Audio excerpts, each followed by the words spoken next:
Shalom everyone, and today we start the study of the book of BaMidbar, the fourth book of the five books of Moses. And uh, again, this book is another stage of the cycle of the year. Let me explain what I'm talking about. We have five books of Moses.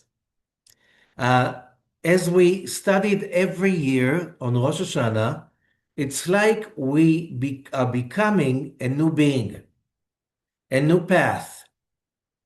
Because through Rosh Hashanah, Yom Kippur, Sukkot, Simchat Torah, we're restructuring the vessel, our internal light, our surrounding light, whatever is our being. It's like a new initiation. If you really live it thoroughly, deeply, according to the Hebrew calendar, you are basically starting a new incarnation. It's like starting a new life. Whatever was already like it's in the past life. Now it's your new life. So during the reading of the book of Genesis, we are kind of upgrading the basic programs of a human consciousness, healthy, successful consciousness. We download the program, the app of Chesed through reading about Abraham and Sarah. We upgrade the program of Gevurah through reading the story of the lives of Isaac and Rivka. When we read about Jacob, it's about Tiferet, central column. When we learn about Leah, it's about Binah.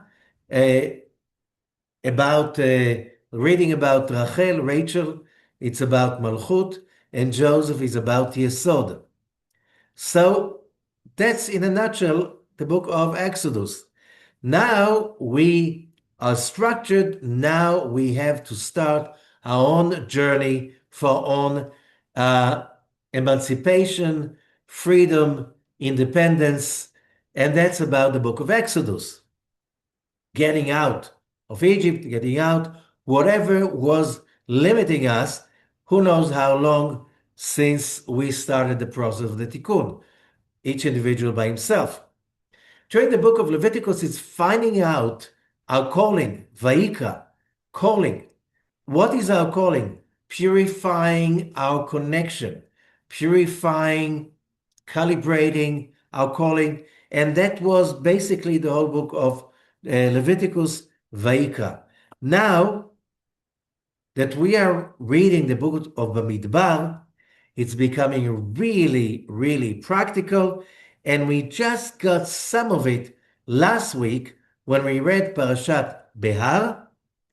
And there we had that question that the Torah was mentioning about the leap year, about the seventh year, the seventh year, the Shemitah, where it was asked, the question was, and if you're going to ask, what are we going to eat on the seventh year? We are not going to plant, we're not going to harvest. What are we going to eat? And then the Torah says, basically God's message, when you let go Shemitah, then you have my blessing. And you'll see it's going to be okay. And my answer to that was because, what's the proof? The proof is that 33 centuries later, on a planet that is very, very competitive among individuals and groups of people, where wars happen all the time between groups on every surface, on every level, competition, armed war, killing, taking over, hostile taking over, whatever you just name it. We know what life is about. And life today is much easier, nicer than it used to be. Not it is nice already. Still, the Jewish nation survived, although we didn't work on Shabbat, the busiest day for making commerce. Seventh year not working in the field, agriculture, whatever. Still, when Judea was Judea, the kingdom of Judea, in the time of King Herod, for instance, one of the richest kingdom in the world. How do you know? Look at the great buildings of King Herod. Where did he take the money, you think? It was all about the great innovation of what was then Jewish agriculture until today. So here we're asking the question, how is that connected to our issue? And then it was, the Zohar says, giving a quote, trust God and do good.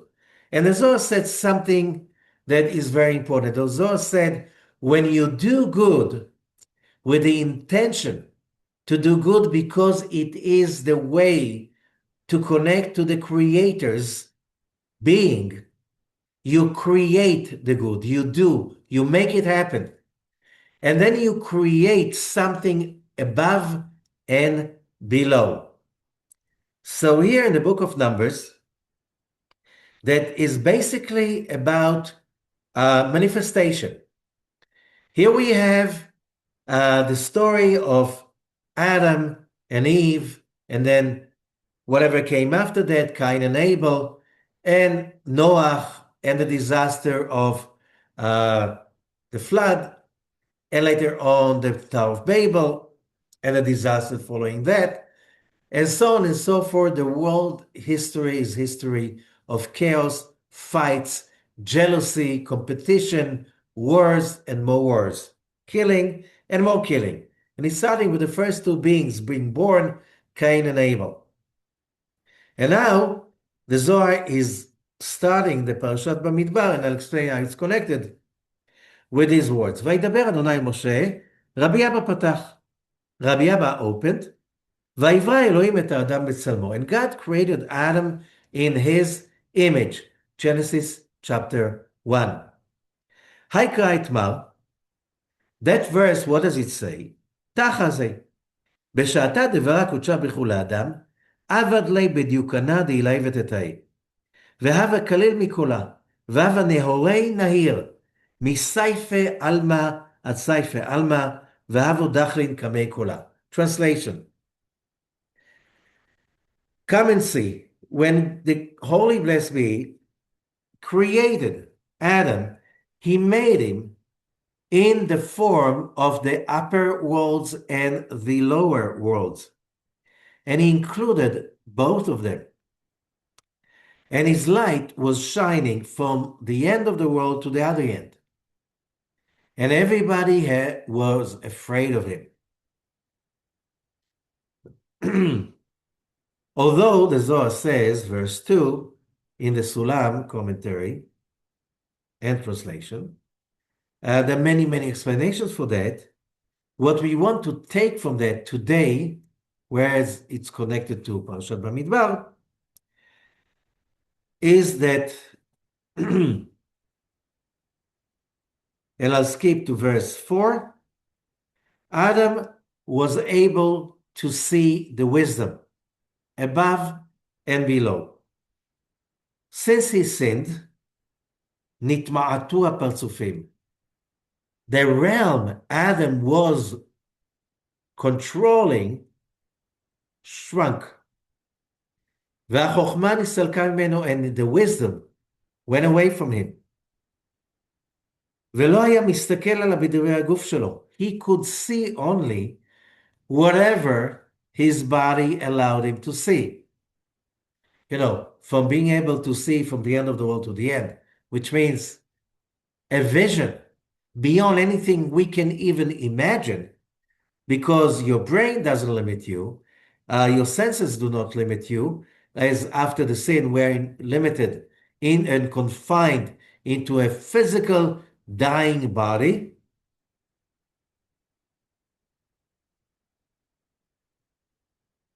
Adam brought to the world sons, and these sons, Cain and Abel, he made them from the world above and the world below. They didn't settle with each other because nothing was left from them, not from Cain, not from Abel. till he left a son, Seth. וממנו נשתל העולם.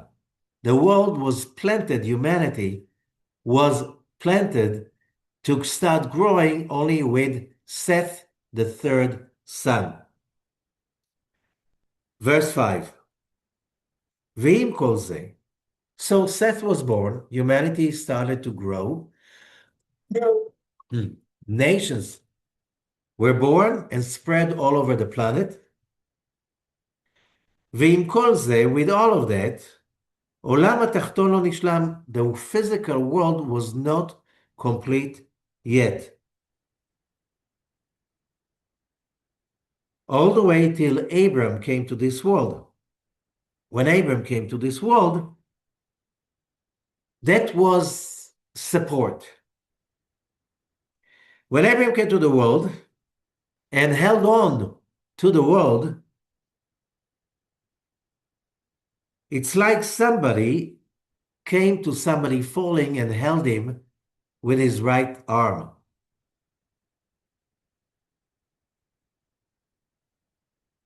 And that was Abraham that brought to the world the consciousness of right column, chesed, loving, kindness, giving as a value, as a force to connect to and bring it into this physical universe.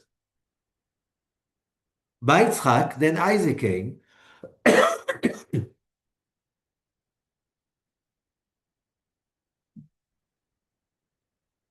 ואחז בידו של עולם בשמאל, and he like held the world in its left.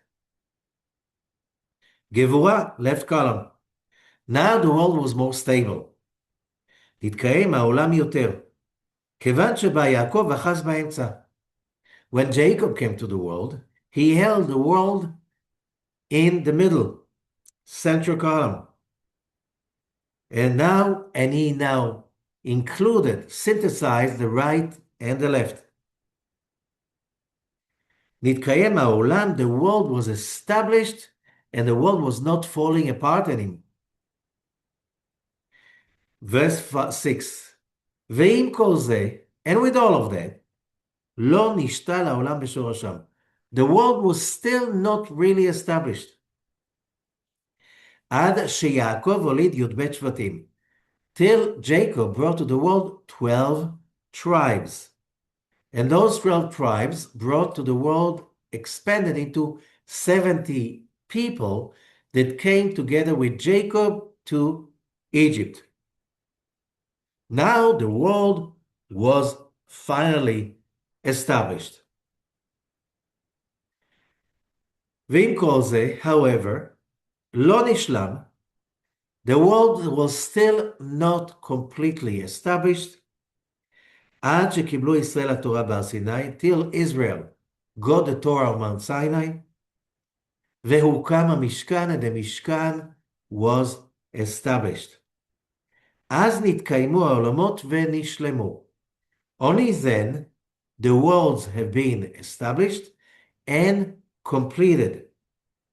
ונתבשמו העליונים והתחתונים. And finally, the upper worlds and the lower worlds were kind in a stage of peace and satiation.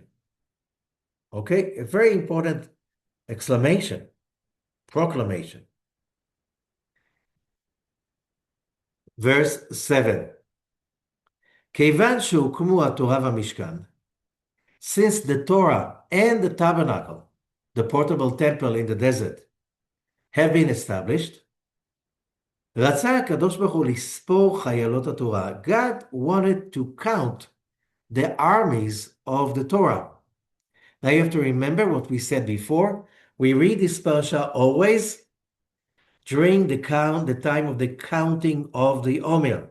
Here we have counting, here we have counting. However, the word in Hebrew lispor it has many meanings. It means to count, it means also to shine.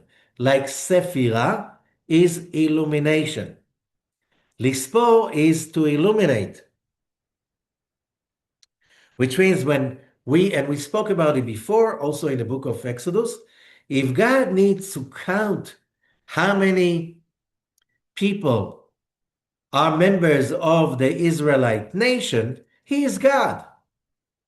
He is God. How come he doesn't know? How come he needs to have Moses and Aaron as his messengers to count the Israelites?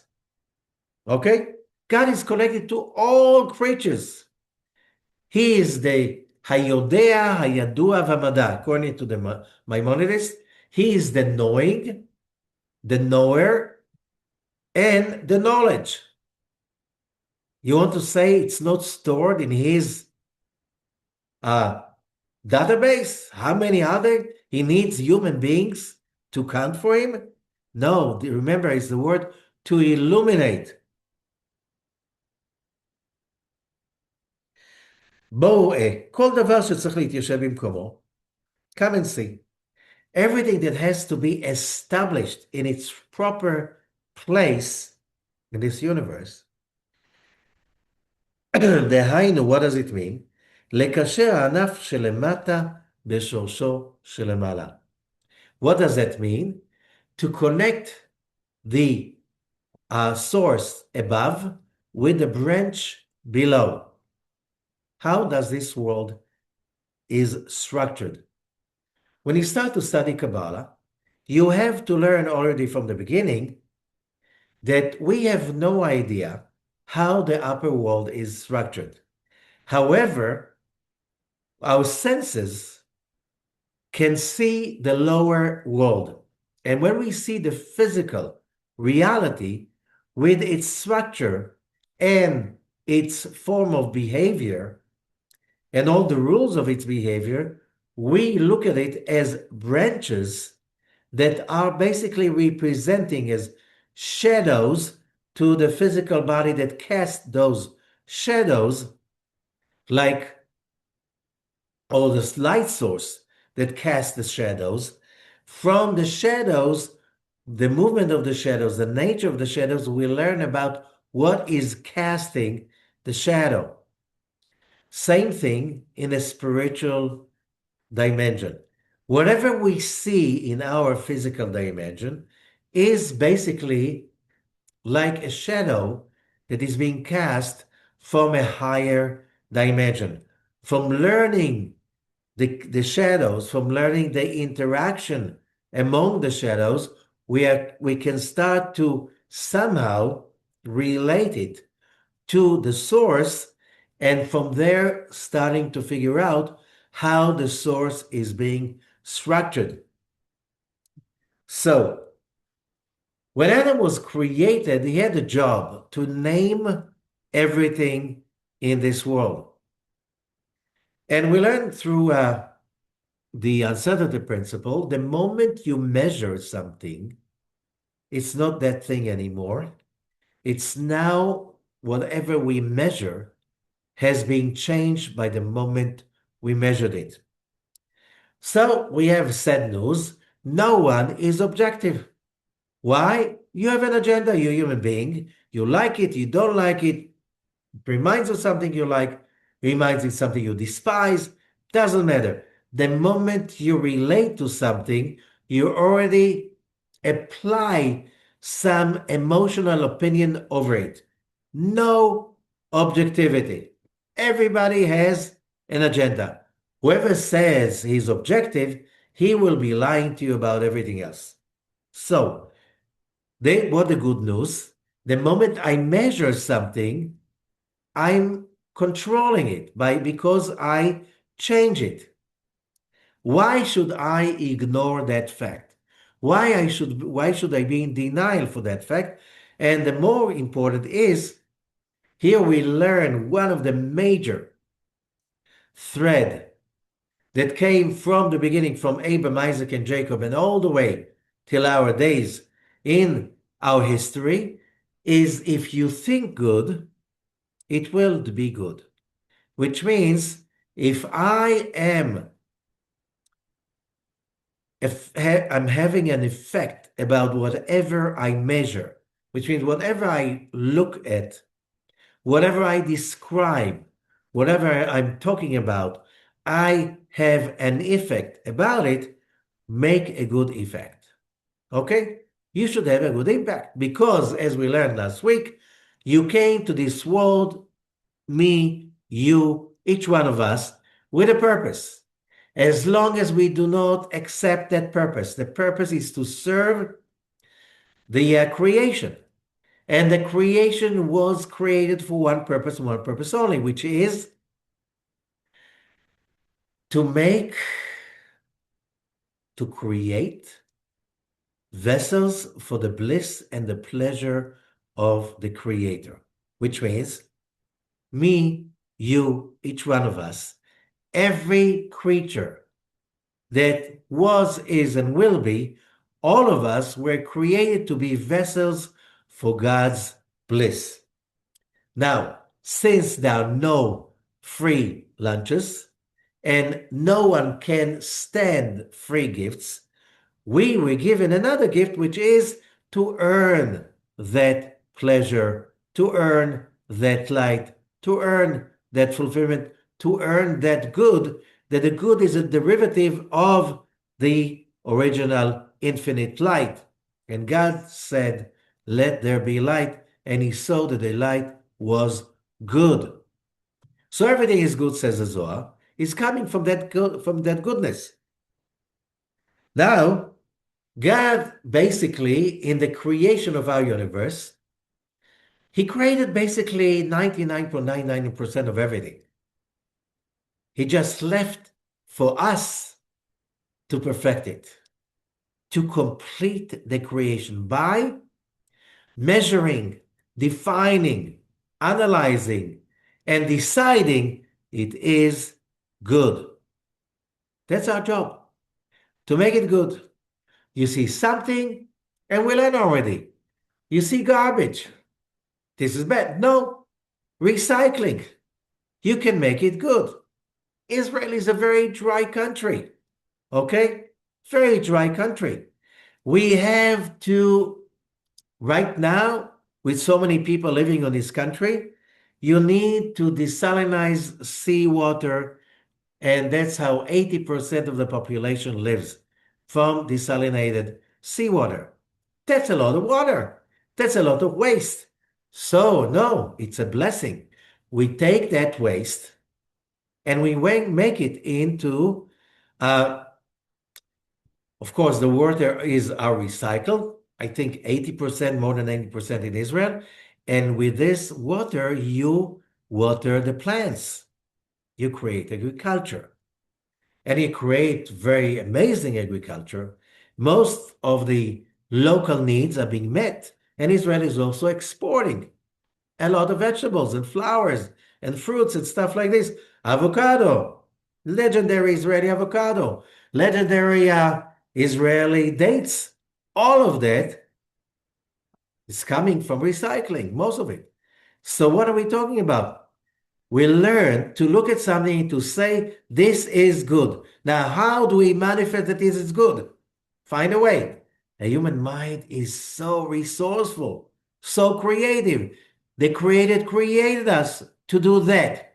You look at something, what do I do? This is bad. No, it's never bad. It's always an opportunity for good.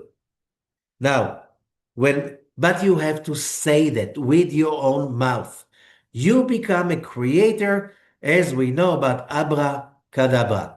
Abra Kadabra, whoever doesn't know yet, it's Hebrew. Simple 2 words in Hebrew. I create as I speak. Abra Kadabra in Hebrew means, simple Hebrew. I create as I speak, which means my words are basically outsourcing God's creation. God outsourced that creation, said, I created most of it.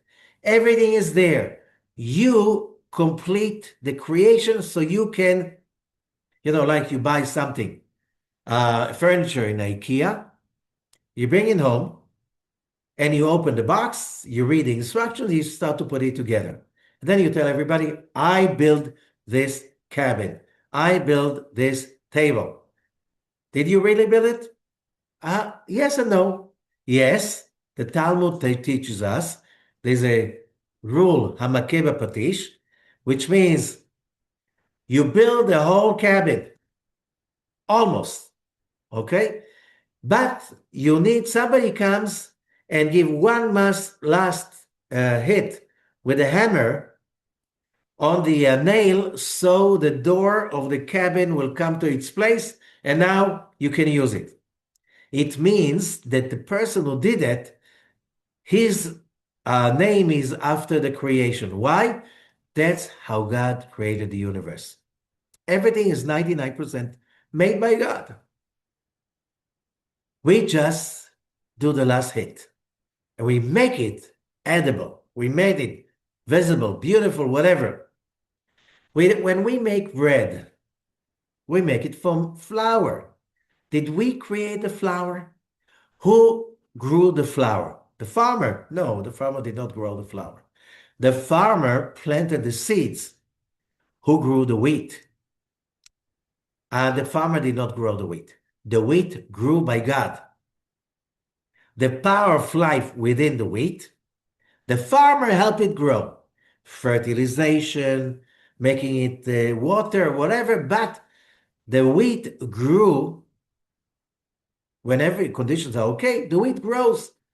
If the farmer is around or not, whatever, the farmer doesn't know exactly what's happening inside the wheat.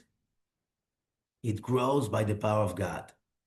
When the wheat is ready and there's a harvest, you harvest the wheat, and then you get the grains out of it, and then you make flour out of it.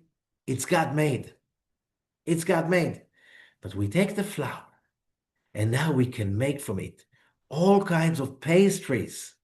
We can make pita, and we can make the laffa. We can make bread like this and bread like this and challah, and we can make buns, and we can make these kinds of cakes, and there's so much we can make out of it.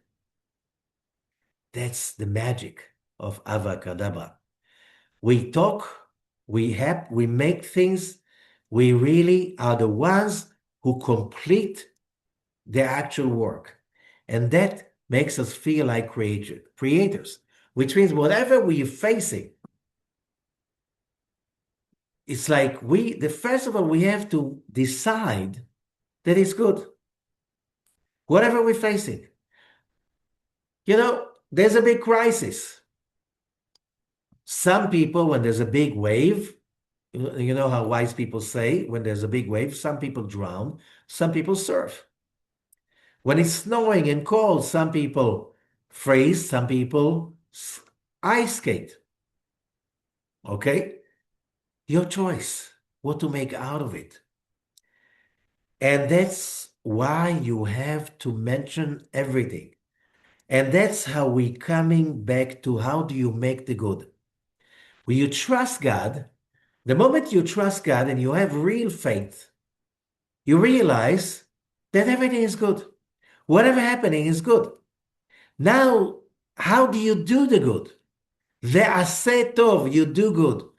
When you decide it is good, when you decide that you have to do something of goodness for others, chesed. When you decide that something must come out of it for you, that's gevura. And you decide that the chesed and the gevura, they do not fight with each other. They do not contradict each other.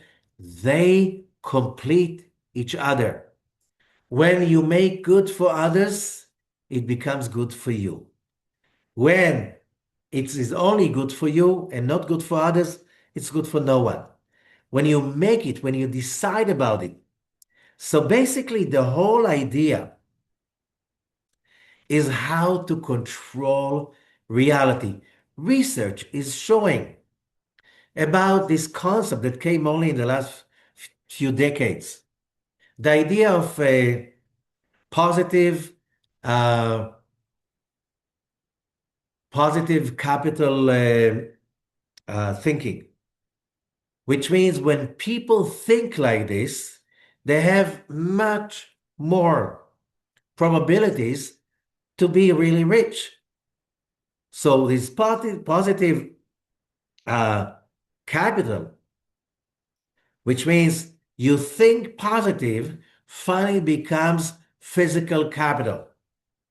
So now it is teaching us you can have capital. A lot of people, they think positive, they do positive, and they make positive capital, which means it's in a plus, not in a minus in a bank. Okay? You have assets, you have companies, you have real estate. Are you really accomplished? Are you really fulfilled? And now comes the last thing, the most important thing. That thing about taking the hammer and knocking the last, giving the last hit and making it work. You have to connect it to the higher realm, to the source. And now when they are one, says the Zohar, וכולם הם כאחד, now they become one, the above and below. אינם נפרדים זה מזה, they not separate from each other. הכל כעין של מעלה. שהרי שורשיהם תורה ומשכן הם בזיווג, because the Torah, there's a Torah above, which is the consciousness of bliss, harmony, peace, which means all the rules, the intricate rules of the universe. That's what the Torah really lays in front of us. You want to manifest it in the physical life, that your life physically are in harmony and synthesis with flow and fulfillment and real sense of accomplishment. You need to talk like this. You need to think like this. You need to be aware of that. So when you read the Torah and when you study the Torah and you realize that everything the Torah is talking about is happening as you read it in both dimensions. Look, you have to train your mind to do that. But as you do that, and you train your mind to do that, you study Torah and you feel fulfilled intellectually, and you so much feel fulfilled spiritually and emotionally. And that's harmony. And that's satiation, true satiation. Then you learn how to apply it in everything you do, in every business you do, in every relationship you have. That is basically what the Torah is about. And also about the Mishkan. When the Torah is talking about this event think about it. The world is coming finally into harmony. When there is the Mishkan, that portable temple the Israelite had in the desert, and around the Mishkan, 12 tribes. And finally, you have a functional nation with establishments, with taxes, with a very organized system that runs all the facilities of a nation. You have the parliament, the Sanhedrin, the 70 sages or scholars, whatever you name it, chachamim, wise men, and there are 71 because Moses was the head, the chairman of the parliament. You have the high priest, and the high priest has a whole army of wise men that on one hand were serving in the temple, on the other hand, they were teaching the people wisdom, holiness, spirituality, prayer, rules, all of that. And that worked with the Kohanim and the Levim, and that pattern stayed like this for thousands of years. So just think about it. Here we have in BaMidbar a structure of a functional nation, that structure exists till today. Now remember, when we are talking about BaMidbar, that structure appears where? In the desert. They are wandering. They are not settled on a physical land. They're moving from one place to another, 42 journeys over a period of 40 years. Most of the time, they're not in one location. Still, they function as a nation. With establishment, every tribe has its own establishment. The head of the tribe, the courts of that tribe, the division into different clans of the tribe, a whole system, and it goes, as we learned Parashat Yitro, every 10 people are organized in a unit. Every leader of 10 people is organized in a unit, and so on and so on, all the way up to Moses. This functioned, and now you have a nation. And what does it mean, a nation, when it functions? Which means everybody is fed, everybody has access to water, everybody has access to services, everybody has access to justice. Every argument is being settled by a system that works and everybody trusts the system. You have answer to the physical need, the spiritual need, the everything is being met. That structure moved into the land of Israel by Joshua. Okay, but however, remember that Jerusalem was captured only 400 years later by King David. We still existed without Jerusalem for 400 years. It was a stage. Only 400 years later, it became a real kingdom, more centralized, with a centralized army, and that kingdom took over all the needs of security for another few centuries. When that fell apart, the nation of Israel did not fall apart. Only Jerusalem fell apart. Only the land of Israel fell apart. The nation of Israel continued to function as a nation without a physical land. At that time already, 586 BC, when the temple is destroyed, and later on, when the commissioner of the leftover that stayed in Israel, Gedaliah ben Achikam, is being murdered, and whoever is left is running away to Egypt from the revenge of the Babylonians. So we have a Jewish community in what is today Iraq and Iran. We have a Jewish community already in Yemen, in Egypt, maybe even in North Africa, some legends are saying, even in Tunisia. And they continue to communicate with each other without the land. That allowed them finally, when the time came 70 years later, to rebuild the temple. And still, you have a Jewish community in Israel, but it's communicating with the rest of the communities around the world.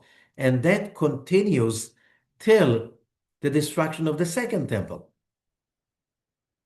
The structure continues to function. There's always some leaders. Everybody's connected through the merchants, the Jewish merchants moving from one continent to another, asking questions, sending books, sending writings. When we have the most famous is Rashi, he's not the only one, but yeah, before that, the Talmud, when the Talmud is completed around the 7th century, 6th, 7th century, there are Jews right now in Europe, North Africa, deep into Asia, even maybe late, not yet. Still there in India, everybody gets a Talmud and studies the Talmud. When the greatest commentator to the Talmud and the Bible, Rashi, who lives in France during the Crusades, very shortly after, every Jewish child learning Torah is learning also the Rashi commentator. Every Jewish kid, when he grows up and he's studying Talmud, he's studying it with the Rashi commentary. Again, we see the structure, tribes, and You don't have a physical place, but it functions like a nation. Therefore, it was much easier when finally all the parade of colonials, the Romans, and after the Romans, the Byzantines, and then the Arabs, and then you have all kinds of Turkish Islamic empires, finally with the Ottoman Empire. All of them were doing a lot of effort that the Jews cannot come back to their land, although Jews, whenever it was possible, were infiltrating back to Israel. The numbers change all the time. Finally, when that was much easier in the 19th century, the numbers started to grow faster. Why? Because the structure of a Jewish nation, tribes around the temple. What replaced the temple? The Torah, the study of the Torah. That what replaced the worship? Writing more prayers, writing more songs, writing more interpretations, and sharing it with the rest of the Jewish world. And that temple that was made from the creation of generation after generation, layer after layer of interpretation and add-ons, and that created a huge temple of wisdom and knowledge that everybody was connected to. So let's say when we're coming to the 16th century, and there's this amazing creation of as we say, rebirth of Judaism in Tzfat, mainly in Tzfat, in the Upper Galilee, because there were some political abilities, and a lot of Jews came back to Israel. Jerusalem was very hard for many reasons. But Tzfat, the Galilee, was easier. So Tzfat was reestablished, Tiberias was reestablished, and the books and the knowledge that was basically revived in Tzfat changed Jewish history forever. That became the tabernacle. That wisdom, what we call the Jewish bookshelves. More and more books, and the temple grows another floor, another floor, another floor, every generation. And the Jewish communities, you can see them learning the same stuff, whatever, like if we're talking about the Shulchan Aruch, the code of the Jewish law, finalized in Tzfat by Rabbi Yosef Karo. It affected Jewish life everywhere, all over the world. And then the writings of Rabbi Gloria that reached every Jewish community almost, affected everybody's life. All of these traditions growing and growing, still you have tribes and they're moving from one place to another, but they still centered around that temple, the Mishkan. And now, so when you create the study, you create it below and above. And the study makes your mind trained to understand that everything is happening in both realms, in both dimensions. The same way when Moses built the temple in the physical dimension, he built it also in the upper dimension. When we study in the lower dimension and we mention it with our mouth, we create a building in the upper dimension. And that power that we creates a better future for us, for the whole world. So basically, BaMidbar is about control, is about creating those structures that basically give you control. You think about it. How the Jewish communities survived thousands of years among populations that were sometimes barbarians, sometimes very organized, vicious killing machine like the Nazis, or like the sometimes it was other nations, and still, because the moment this was established, BaMidbar, 12 tribes around the tabernacle, and the study of the Torah, that was it. Somehow, you have the ability to control history. And now, so many years later, there's a new Jewish state. Israel was reestablished. Yes, there's no temple yet, but the power of that is stronger than anything else. The world is now standing in shock, in awe, in surprise, in denial. How could that happen? Because when you have a network of people believing in the same thing, believing that they have the power, repeating every day, again and again and again, in the morning prayer, in the afternoon prayer, in the evening prayer, every time you eat bread, every time you eat pastry, and sometimes even fruits, and God let Jerusalem rebuild in our days. So we celebrate this week also the re-establishment of Jerusalem as one city of God. You know, after 1967, till 1967, between 48 and 1967, Jews were not allowed to the Kotel, although in the ceasefire agreement of 49, it was guaranteed that Jews can come and worship by the Kotel. No Jews were allowed for 19 years. The world didn't say anything about it. Who cared? Jerusalem was ethnically cleansed by the Jordanians. At that time, not one Jew lived in the ancient old city of Jerusalem. All synagogues have been bombed, exploded, or turned into whatever, storehouses or something like this, stables. Still, Jerusalem was rebuilt and is still being rebuilt. And that brings us to understand that the power of the words, say it again and again. You call it today positive affirmations. You say it, you believe in it, you create it. Abra Kadabra. And finally, it will appear in front of your eyes. Just never give it up. So here we have that idea that the words have power, abracadabra, as we said. Now, the Zohar is saying, when did that happen? And it happened on the month of Taurus, on the first day. Today, we have one more week of Taurus. Parashat BaMidbar is always coming at the end of Taurus. So Taurus is a month of blessing. A month of Iyar is left column, says the Zohar, verse 9. That was in the first day on the second month, on the second year after the Exodus.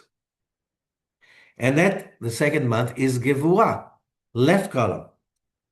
And Gevurah, left column, is not bad because when you draw the light in order to share, it's a blessing, it's good. There's nothing that is evil in this world. The whole idea that whatever happens is from God, and it's our job to get it complete. All what is evil, it's not evil. It's simply a process that is not ripe yet. However, this month is called by the Torah, not in the Torah, it's called in the Book of Kings, Yerach Ziv, the month of illumination, because it's a month of light. Why? And that's why the Israelites were blessed on that day.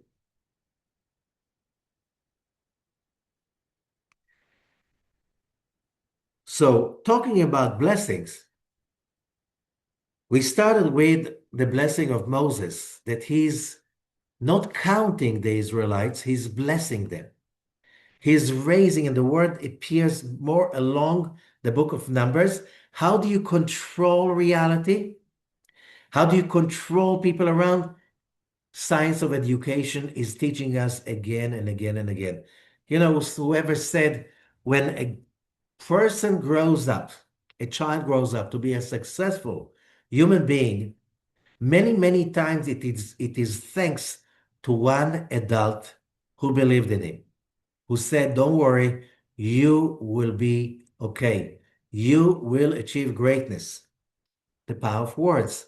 Therefore, you never, not as a parent, not as a child, you never tell anyone you are a failure, you're doomed forever, you'll never be successful, you can never make it. Yes, you can. Yes, you can. You will be great because the power of the words here again. You want to control what's happening. Make sure you control your mouth. And now, it's not just about yourself. Verse 11. Come and see. מי שאומר שבחו של חברו, when you speak about other people's success, successful children, מבניו או מכספו, successful career, making a lot of money, assets, צריך לברכו, you see somebody successful giving a blessing. להודות על ברכות, thank for his blessings. Be thankful for other person's blessings. מאין לנו, how do we know? We learn it from Moses. שכתוב, והנחן היום ככוכבי השמיים לרוב. In Deuteronomy chapter 1. Now, Moses is saying, God bless you, you are many like the stars of the heaven. And then exactly what does he say? Hashem Elokei Avotechem Yosef Alechem Kachem Elef Pamim. The God, the Lord of your fathers, will add upon you, like you, thousands of times. ויברך אתכם, and he will bless you. כאשר דיבר לכם, as he said to you. Which means not just that he is thankful for the blessing, he's blessing them to be more successful. Never ever tell somebody, oh, I'm so happy that you're so successful. I wish that you'll always stay the same. No, that's a curse. Feels cringe, like when somebody says it to you. What the next thing? I'm happy with your blessing, with your success, and I wish you to be even more and more successful. That's the right words to say. Otherwise, if you speak about the blessings of your friend, and you're not thankful for that,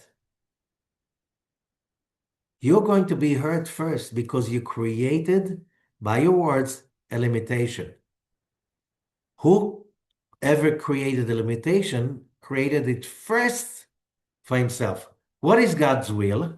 That his bliss will flow endlessly. You stop that bliss with your words. First of all, it will stop the flow of the bliss in your life, in your own life. And therefore, when you bless somebody, whatever, they got an award, a birthday, anniversary, bless him with a good eye.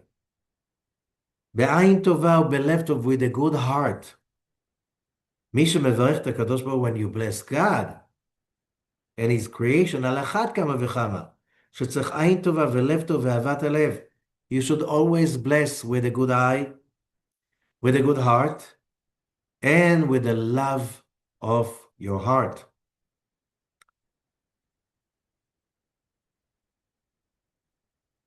So, of course, there's more about it, but I hope we all understand what the Zohar is teaching us. We have the control over the bliss above and below. We have the control how it manifests in our physical world. We have to believe in it. We have to be aware of it. We have to take responsibility for it. And we have to behave like God created this world purposefully and complete. Our job is to complete it. Our job is to allow the bliss to continue flowing. This is our job. This is our duty. Our job is to make it happen and to make it manifest. And how do we control that? when we do good, when we simply take the yoke, the responsibility, we are here for a purpose.